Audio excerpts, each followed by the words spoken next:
Em destaque no Panorama CBN, Careca do INSS fala pela primeira vez na CPI. Ele é um empresário apontado como principal operador do esquema bilionário de descontos ilegais nas contas de aposentados e pensionistas. Operação mira a infiltração do PCC no setor de combustíveis em São Paulo. Projeto de exploração de petróleo na Foz do Amazonas avança. Técnicos do CENIPA iniciam investigação sobre a queda do avião no Pantanal. E nova diretriz sobre colesterol endurece metas e cria categoria risco extremo. Panorama CBN. Oi, tudo bem? Eu sou Bianca Santos e esse é o Panorama CBN da manhã de quinta-feira, 25 de setembro de 2025. Eu trago em menos de meia hora para você as notícias mais importantes que repercutem ao longo do dia. Vamos juntos? Vambora! A CPMI, que investiga os descontos ilegais de aposentados e pensionistas, ouve hoje o Careca do INSS. Mas quem é o chamado Careca do INSS? É o lobista Antônio Carlos Camilo Antunes, um empresário apontado pela Polícia Federal como principal operador do esquema bilionário de descontos ilegais nas contas de aposentados e pensionistas do INSS. Ele foi preso pela Polícia Federal no dia 12 por suspeita de pagamento de propina a servidores do INSS para obter ilegalmente dados de aposentados e pensionistas, repassar a entidades e, com isso, viabilizar os descontos ilegais. Segundo as investigações, Antunes transferiu quase 10 milhões de reais para pessoas relacionadas a servidores do INSS entre 2023 e 2024. Nas operações de combate à fraude, a Polícia Federal apreendeu 14 veículos de luxo em endereços ligados ao lobista, avaliados em mais de 6 milhões de reais. O Careca do INSS decidiu ir à comissão depois que a esposa, o filho, o sócio e um funcionário terem sido convocados. E em um acordo com o Supremo Tribunal Federal, o ministro André Mendonça decidiu que ele deveria comparecer na terça-feira, mas ele preferiu transferir a oitiva para hoje. Nós vamos acompanhar.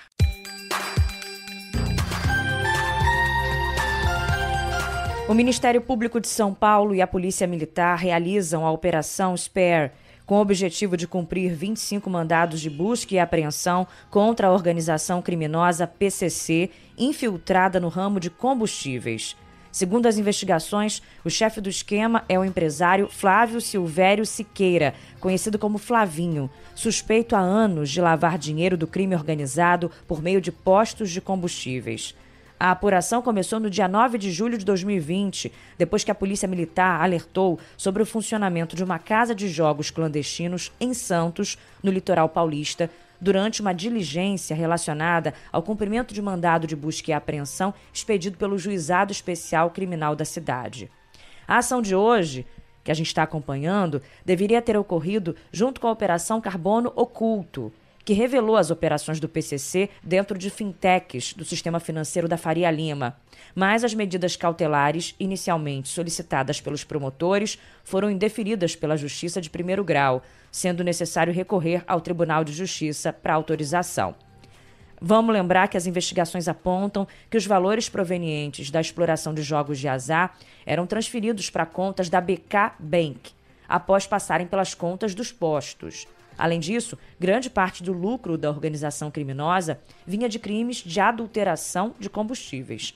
A quadrilha atuava de forma sistemática em crimes contra consumidores por meio dos postos controlados, identificados por documentos obtidos na investigação.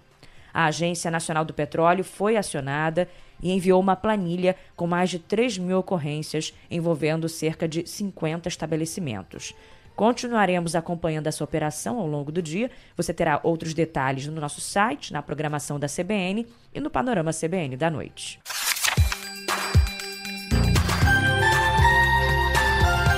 Página virada, mudando de assunto, a Petrobras promete entregar até amanhã ao IBAMA os últimos ajustes para conseguir a licença ambiental para a exploração de petróleo na bacia da Foz do Amazonas.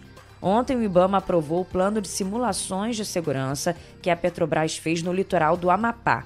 Esse teste era considerado o último passo antes da licença para perfuração de poços e exploração de petróleo na margem equatorial. O simulado foi feito no fim de agosto, durou 4 dias, envolvendo 400 funcionários e 20 técnicos do IBAMA. O objetivo da avaliação pré-operacional era testar a eficiência do plano de emergência proposto pela Petrobras em caso de vazamento de óleo durante a perfuração. Esse plano define a estrutura de resposta com procedimentos de contenção e recolhimento de óleo e de proteção e atendimento a animais atingidos por um possível vazamento. A Petrobras mobilizou 6 embarcações de contenção e recolhimento de óleo, 6 para monitoramento, resgate e atendimento à fauna e 3 aeronaves, além de 2 centros de atendimento a animais atingidos por petróleo, um em Belém e outro em Oiapoque, no Amapá. O IBAMA aprovou o plano de emergência, mas pediu à Petrobras algumas melhorias para liberar a licença. O poço pioneiro na margem equatorial é uma aposta do governo brasileiro para abrir uma nova fronteira para explorar petróleo no país, mesmo diante de alertas sobre a necessidade de redução da queima de combustíveis fósseis para enfrentar a crise climática. Bom, o ministro de Minas e Energia, Alexandre Silveira, voltou a dizer que o país não pode abrir mão de explorar as riquezas do seu subsolo, argumento repetido pelo presidente Lula e criticado por organizações ambientalistas. Um dos principais defensores da exploração de petróleo na bacia da Foz do Amazonas, o presidente do Senado, Davi Alcolumbre, celebrou o avanço do processo. Eu quero fazer os meus agradecimentos ao presidente Lula. Há mais de uma década para que esse sonho se tornasse realidade, cada passo, cada conquista, cada vitória em relação a esse projeto é aguardada por todos nós há muitos anos. E eu quero agradecer ao presidente Lula de termos o desenvolvimento chegando nos rincões da Amazônia brasileira, como é concretamente a possibilidade que teremos a partir desta licença ambiental para a exploração, primeiro a pesquisa, naturalmente, e depois a exploração desta riqueza que é o petróleo, que é dos brasileiros, como foi muito bem dito várias vezes pelo presidente da República, Luiz Inácio Lula da Silva. A Petrobras prometeu revisar o plano de emergência com os ajustes cobrados pelo IBAMA e entregar o documento até amanhã. Depois, caberá ao presidente do Instituto liberar a exploração de petróleo na região. A Petrobras diz que o projeto faz parte da estratégia para desenvolver a margem equatorial brasileira, considerada uma nova fronteira de exploração. Segundo a estatal, a iniciativa é importante para reforçar a segurança energética do país e para garantir recursos para a transição energética justa. O avanço do projeto para a exploração de petróleo na margem equatorial acontece às vésperas da COP30 no Pará.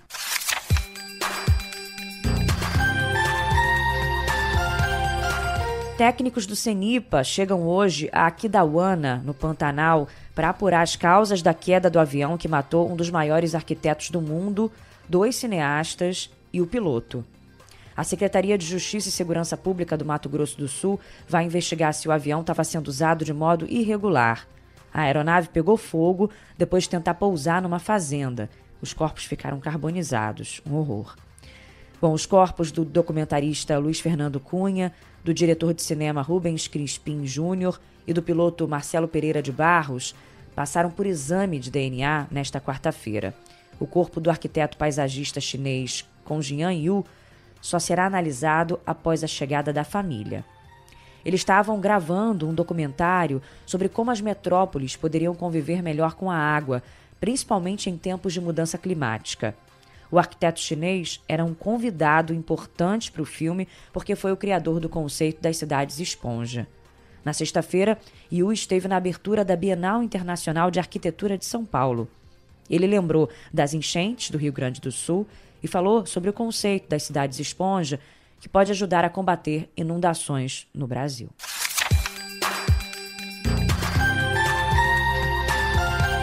Vamos de política, para eu te contar que o projeto de anistia pode enfrentar resistência na Câmara após o desgaste que levou ao sepultamento da PEC da blindagem no Senado. Lembrando que a proposta que perdoa os envolvidos na trama golpista também foi alvo das manifestações de domingo, que influenciaram na decisão dos senadores sobre a blindagem, né? A PEC, que tornava os parlamentares praticamente imunes a investigações, foi enterrada no Senado 4 dias após os protestos. O texto foi rejeitado por unanimidade na Comissão de Constituição e Justiça e então arquivado pelo presidente do Senado, Davi Alcolumbre. Depois do desgaste por causa da PEC da blindagem, alguns líderes de partidos, como o doutor Luizinho do Progressistas, querem fazer um acordo com o Senado antes de votar o projeto de anistia, ou de dosimetria, como alguns querem que ele seja chamado. A gente viveu um momento bastante triste na convivência do Congresso Nacional. E a gente não quer trazer para a Câmara mais ônus para enfrentamento de tema, que isso possa ser feito de forma conjunta pelo Congresso Nacional. Agora, o relator do projeto de anistia, Paulinho da Força, se reuniu com líderes de vários partidos ontem, mas não chegou a um consenso sobre o texto, não. Os petistas saíram da reunião aos gritos de sem anistia e sem dosimetria. Paulinho disse que a votação do projeto que isenta do imposto de renda quem ganha até R$5 mil corre riscos se o texto da dosimetria não for votado na próxima terça-feira. Acho que tudo leva a crer que é possível votar na próxima terça-feira. Acho até que se não votar isso, não vai votar IR. O impasse já levou a uma disputa política entre 2 líderes alagoanos sobre o protagonismo na isenção do imposto de renda, o senador Renan Calheiros e o ex-presidente da Câmara, Arthur Lira. Diante da demora de Lira em entregar o parecer sobre o projeto na Câmara, Renan Calheiros desengavetou uma proposta de 2019 que também isenta do imposto de renda quem ganha até R$5 mil. Lembrando que Renan é presidente da Comissão de Assuntos Econômicos do Senado e conseguiu aprovar o projeto em caráter terminativo, que não precisa passar pelo plenário e vai direto para a Câmara. A proposta também prevê um desconto decrescente do imposto de renda para quem ganha entre R$5 mil e R$7.350. A versão aprovada no Senado também estabelece uma alíquota de até 10% sobre as rendas acima de R$600 mil por ano para compensar a perda de arrecadação.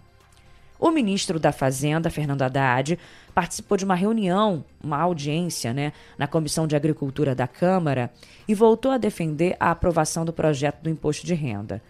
A sessão, aliás, foi marcada por um bate-boca com parlamentares bolsonaristas, como o deputado delegado Caveira, do PL do Pará.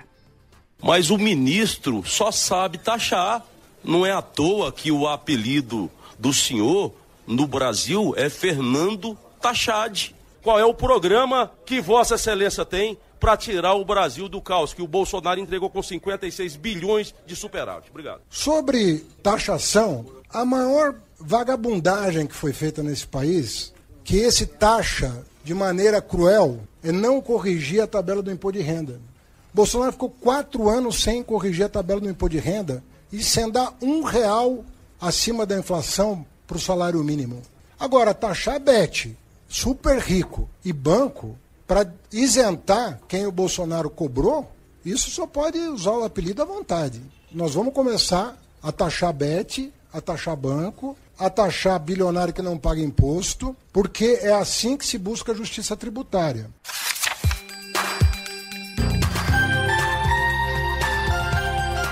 Seguimos em frente agora para você saber que o presidente Lula desembarcou nessa madrugada em Brasília depois de participar da Assembleia Geral da ONU em Nova York. Antes de deixar os Estados Unidos, Lula falou que está otimista para o encontro com Donald Trump e que tudo será colocado na mesa, menos democracia e soberania. Eu tive uma outra satisfação de ter um encontro com o presidente Trump. Aquilo que parecia impossível deixou de ser impossível e aconteceu. E eu fiquei feliz quando ele disse na COP que pintou uma química boa entre nós. E eu acho que pintou uma química mesmo. Eu acho. Então, veja, eu acho que foi uma surpresa boa e eu acho que a gente deve continuar. As coisas que nós entendemos que são razoáveis, nós temos que colocar na mesa. Quando eu digo a questão da democracia brasileira e a questão da soberania inegociável, como é inegociável em qualquer país do mundo. Eu acho que o presidente Trump tem que compreender isso. Isso não está em jogo. O que está em jogo?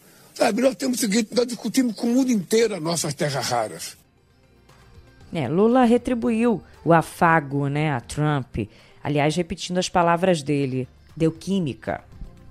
Para o presidente Lula, Donald Trump tem recebido informações erradas ao impor sanções contra o Brasil por causa do processo contra Jair Bolsonaro por tentativa de golpe de Estado. Disse para ele que Brasil e Estados Unidos têm muita coisa para conversar com base em dados verdadeiros. E eu acho que ele está mal informado com relação ao Brasil e possivelmente isso tenha levado ele a tomar algumas decisões que não são aceitáveis na relação de dois países que têm relação diplomática há mais de 200 anos.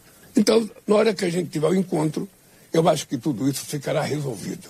E o Brasil e os Estados Unidos voltarão a viver em harmonia e quimicamente estáveis. Agora, apesar do gesto do presidente dos Estados Unidos, né, e a retribuição do presidente Lula, a diplomacia brasileira tem tratado com cautela o possível encontro entre os dois na semana que vem. A grande preocupação é evitar que Lula fique exposto a alguma situação constrangedora, como já passaram alguns presidentes. O presidente Lula evitou responder se regressaria aos Estados Unidos para um encontro presencial, mas falou que não teme constrangimento, não, e espera um clima de respeito mútuo na conversa com o republicano. Eu prefiro, regressando ao Brasil, colocar o meu pessoal para trabalhar com o pessoal do Trump e ver quando é que a gente marca isso. Sabe, isso não tem pressa, não precisa ser ontem, ou melhor, amanhã ou depois da manhã. Vai ser quando ele achar que deva conversar, vamos conversar. É como eu disse, eu estou disposto a conversar. E somos dois homens de 80 anos, não há por que ter brincadeira numa relação entre dois homens de 80 anos de idade. Eu vou tratá-lo com o respeito que merece o presidente dos Estados Unidos e ele certamente vai me tratar com o respeito que merece o presidente da República Federativa do Brasil. Nessa quarta-feira, Lula se encontrou também com o presidente da Ucrânia, Volodymyr Zelensky. O governo ucraniano pediu a reunião antes de a Assembleia Geral da ONU começar. Lula lamentou o sofrimento humano, voltou a manifestar a opinião de que não haverá saída militar para o conflito e, aos jornalistas, Zelensky disse que teve uma boa conversa com o presidente Lula.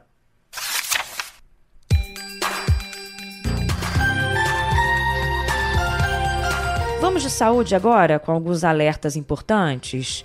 Primeiro, eu te conto que a Sociedade Brasileira de Cardiologia lançou uma nova diretriz que endurece metas de colesterol. Olha só, atenção, hein? A principal mudança está no LDL, conhecido como colesterol ruim. Pela primeira vez, a norma inclui a categoria de risco extremo, voltada para pacientes que já tiveram problemas como infarto ou AVC. A meta, nesses casos, é de menos de 40 miligramas por decilitro. E uma pesquisa revelou que as mortes por câncer devem crescer 75% até 2050. O levantamento aponta que o avanço está diretamente ligado ao crescimento e envelhecimento da população, mas também à falta de políticas de prevenção e tratamento, sobretudo em países de baixa e média renda. A projeção publicada na revista científica The Lancet alerta para 18 milhões e 600 mil mortes anuais em 25 anos. E a Organização Mundial da Saúde afirmou que não há evidências científicas conclusivas que liguem o uso de paracetamol durante a gravidez ao autismo. Essa declaração foi feita após, no início da semana, Donald Trump relacionar o uso de Tilenol ao autismo. A associação foi feita em um pronunciamento ao lado do secretário de saúde dele, conhecido por ser uma voz anti-vacina e por propagar teorias conspiratórias. Bom, o nome comercial do paracetamol, o Tilenol, é um dos remédios mais usados do mundo para dor e febre. Reconhecido como seguro para mulheres grávidas, ele é a alternativa para o ibuprofeno, medicamento não recomendado para o uso durante a gravidez.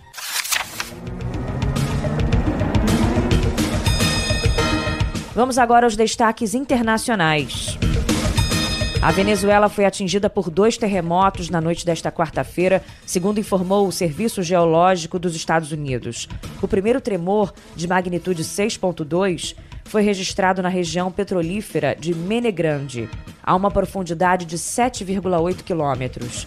O segundo, de magnitude 6,5, ocorreu na região de Trujillo. O governador do estado de Zulia, Luiz Caldeira, disse que houve danos em alguns hospitais e em uma igreja.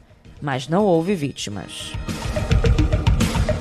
Um aeroporto usado para voos comerciais e militares na Dinamarca foi fechado devido à presença de drones suspeitos no espaço aéreo.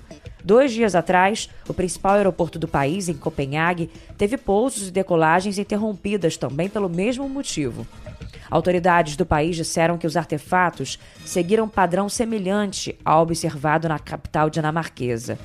A polícia e as Forças Armadas investigam a origem dos drones. O presidente colombiano Gustavo Petro disse à BBC que os ataques aéreos dos Estados Unidos contra supostos barcos de tráfico de drogas no Mar do Caribe são um ato de tirania. O presidente disse que deve haver processos criminais contra autoridades americanas caso as investigações revelem que colombianos foram mortos nos ataques. Donald Trump classificou os ataques, que supostamente mataram 17 pessoas desde que começaram neste mês, como necessários para interromper o fluxo de fentanil e outros narcóticos ilegais para os Estados Unidos.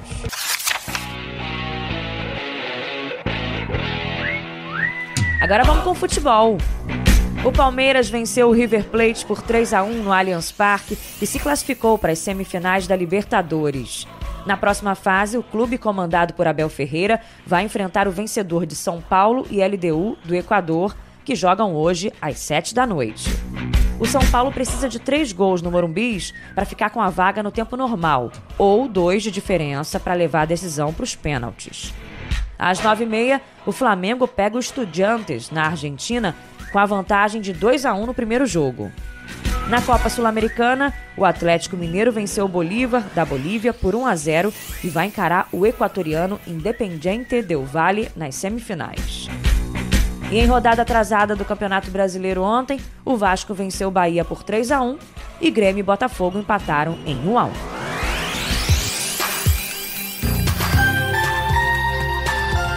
E assim vamos encerrando a nossa partida por aqui, o Panorama CBN da manhã.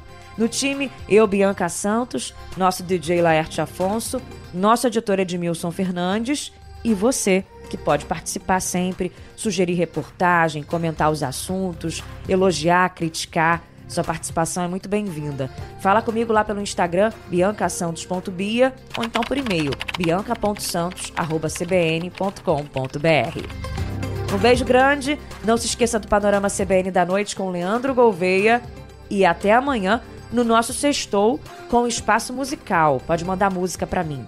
Um beijo, tchau.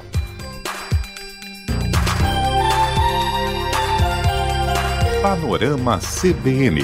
As principais notícias do dia em menos de meia hora.